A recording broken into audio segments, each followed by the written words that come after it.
flag, and Harvard foolishly said, no, you can't put up a flag because Palestine is not a member of the UN and the only flags of member nations. Who do you think they came to represent them as their lawyer? Me! And I said, of course I'll represent you. I think you have a right of free speech, but you have to understand, I will support your right to put up a Palestinian flag to commemorate Yasser Arafat, but when you do, I will leaflet the event and tell everybody what a terrible man Yasser Arafat was. And they agreed, and it happened, and it was a wonderful day for free speech. Their flag went up, I'm leafleting, we're arguing. That's Harvard.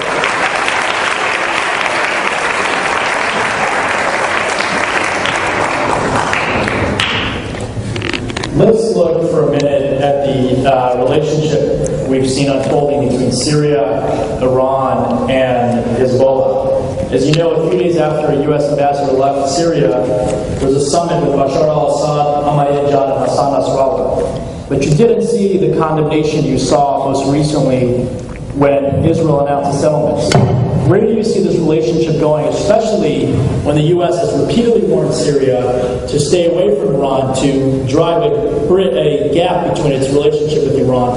What's happening between these three parties, and should we be worried? Well, even before we get to that, think of what happened. As you know, the Syrians murdered several prominent Lebanese political figures.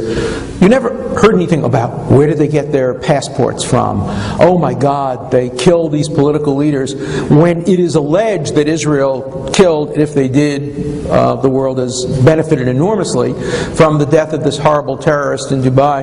All the world could think about is, oh my God, they used false passports, as if no intelligence agency has ever used a false passport before. I mean, it reminds me of the scene in Casablanca, you know, when the policeman says, there's gambling in Rick's? I can't believe it. And then the guy comes and gives him his winnings. The Australians, the British complaining about the possibility that Mossad may have done justice to this horrible killer when nobody cares about what happened in Lebanon. And, you know, Israel is condemned for making a statement embarrassing Biden while he was there. People forget that the same day that this statement was made, the Palestinians announced that they were going to name a square after a woman who murdered 37 innocent Israeli civilians. And they were doing it in order to encourage young shahidas in order to become martyrs. That's not inconsistent with the peace process. Not a word of condemnation about that. And so don't expect anything but a double standard. Now, in terms of what's going on with Syria, Iran, and Hezbollah particularly, I think Israel is trying very hard to see if they can establish some kind of a rapprochement with Syria.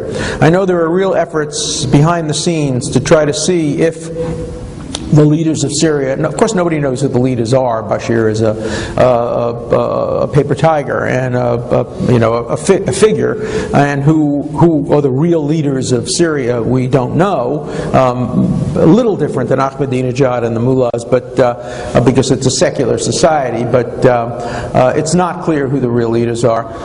One of the people who who's an expert in Syria in Israel told me the analogy is when you go, to Turkey or Syria and you want to buy a rug, there's the guy in the front of the store who serves you the coffee and is very nice to you and negotiates with you, but there's a guy in the back room who's going to decide what the price is.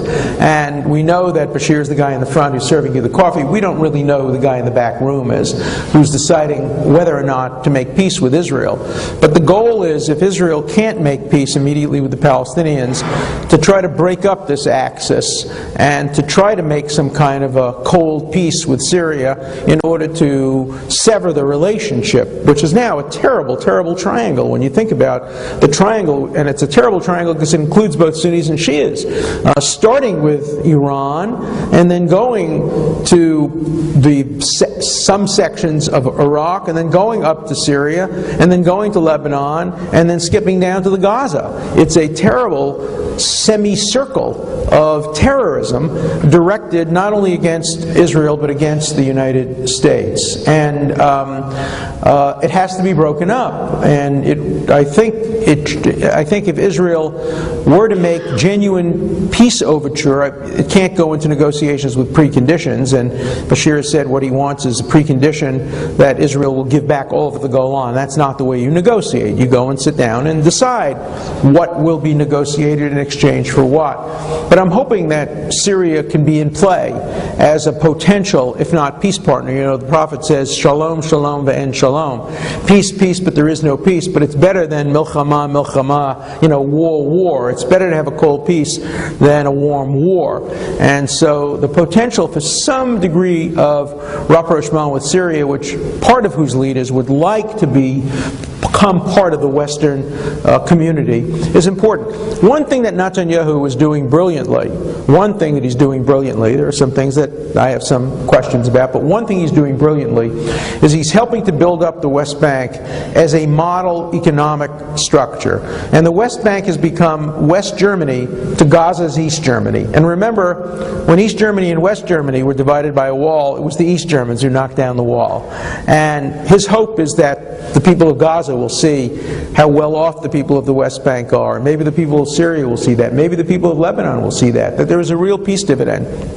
If you can make peace with Israel, you get tremendous benefits. Your children get to go to good schools, you get good health care, you get good facilities and good water supplies. And in Gaza, what do you get? You get Hamas. And we'll see if that can bring about any change in the attitudes of not only Palestinians, but people to the north and also to the east of Israel. Is America on the run with respect to Iran, or is there still some hope that there can be some kind of grand bargain? No, there's no hope. I think, and the blame goes widely around. The blame starts squarely in the last 2 years of the Bush administration. What historians haven't really focused on enough is what happened in the last 2 years of the Bush administration. In the first 6 years of the Bush administration, Cheney and the Office of the Vice President was determining foreign policy.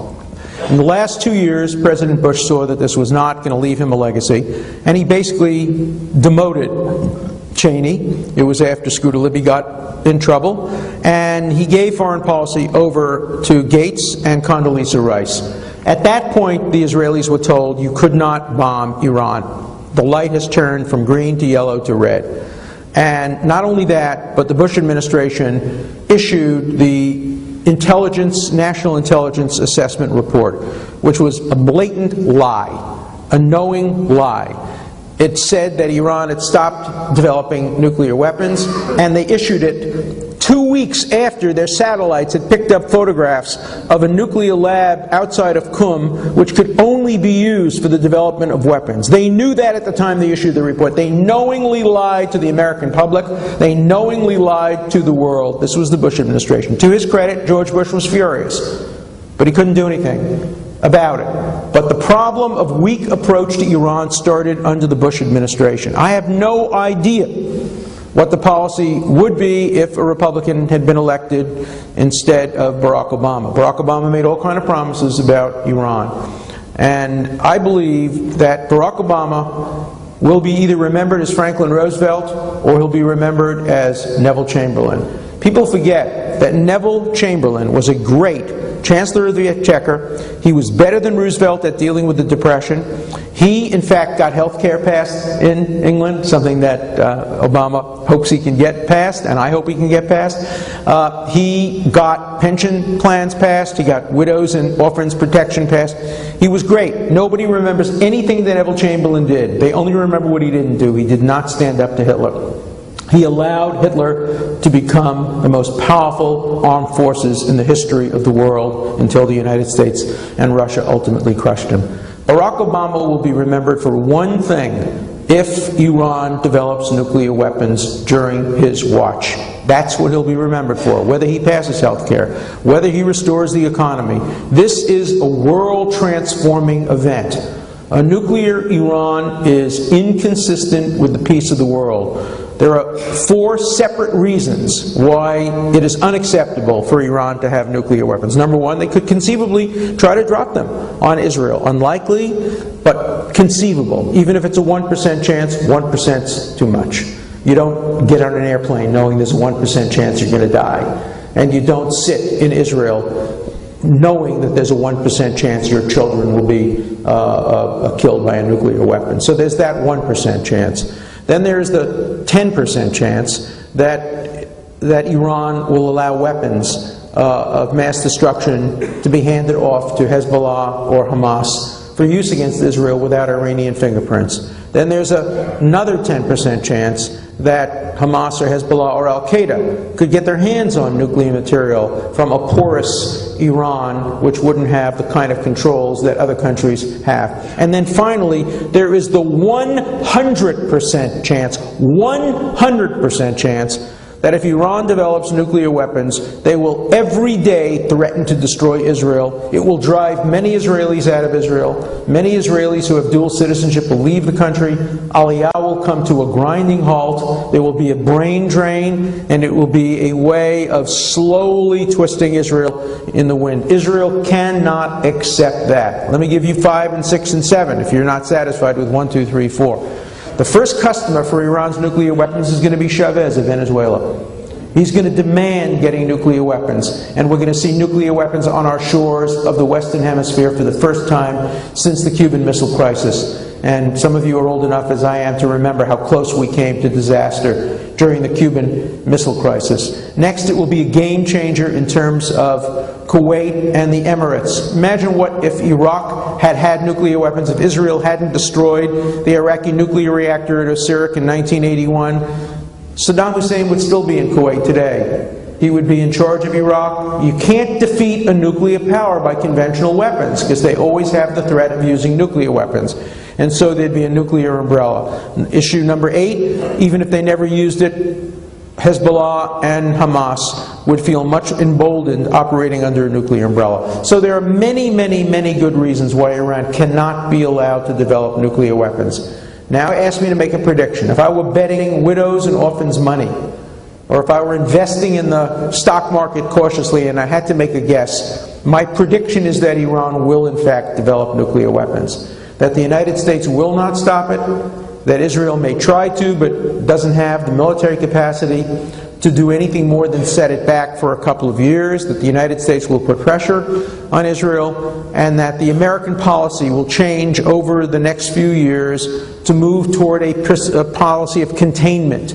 The United States will contain the nuclear threat the way North Korea's nuclear threat has been contained, the way Pakistan's nuclear threat has been contained. But there's a big difference. North Korea is not a suicidal nation. It's a nation of atheists who want to live. Pakistan is not a suicidal nation. It's a Muslim, more secular nation. Iran is the world's first suicidal nation. A nation whose liberal, by Iranian standards, President Rafsanjani said several years ago in an interview in the Washington Times, when we get nuclear weapons, if we drop them on Tel Aviv, we'll kill 3 to 5 million Israelis. They will then retaliate by dropping a bomb on Tehran, killing 15 to 20 million Muslims, and the trade-off will be worth it, he said, because Israel cannot survive the death of 3 to 5 million Jews, whereas the Muslim people can survive the death of 15 to 20 million Muslims. And if you think that's just rhetoric, think of how many Muslim children were sent to their death in a foolish, unnecessary war against Iraq with little plastic tokens promising them 72 virgins in heaven. If only somebody were to reinterpret that biblical verse and say, you don't get 72 virgins, you get one 72-year-old virgin. Maybe it will have an influence on changing some of these attitudes, but Iran cannot be trusted with a nuclear weapon. I do not believe Benjamin Netanyahu will allow Iran to go unmolested. I do believe efforts are being made now to try to sabotage and set back the nuclear weapons. I don't think this rash of mysterious heart attacks that several Iranian scientists have suffered represents an epidemic of natural causes that are going on in Iran. I do think they represent activities of various intelligence agencies to set back the process. I think it might be delayed, but I don't think it'll be stopped. I think we will see Iranian nuclear weapons in our lifetime, and that is a great and preventable tragedy. And the blame goes all around. I think one of the reasons Iran will get nuclear weapons is because we fought the wrong war. And by the way, General Sharon told George W. Bush, don't invade and don't occupy Iraq. Keep your eye on the ball. Iran is the enemy. And he didn't listen. And the Bush policy of invasion and occupation of Iraq has made it impossible for the United States to use its military force against Iraq.